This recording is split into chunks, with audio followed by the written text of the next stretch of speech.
Скијачкиот центар Попова шапка се уште чека подобри времиња. Оваа балканска убавица, иако изобилува со прекрасна природа и одлични скијачки терени, сепак без инвестиции и вложувања полека го губи сјајот. Изминативе години надлежните само најавува амбициозни планови за ски центарот, кои не се остварија. Немањето доволно снег дополнително ги одвраќа туристите, кои ги има во мал број дури и за овие новогодишни празници, велат во центарот.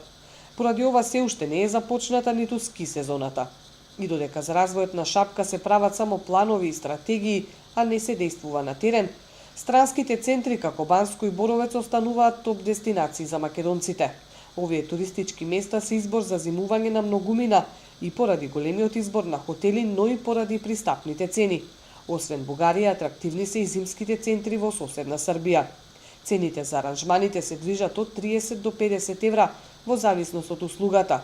Цените за македонските центри пак, како Маврово и Шапка, се речиси истите и покрај далеку полошите услови кои се нудат.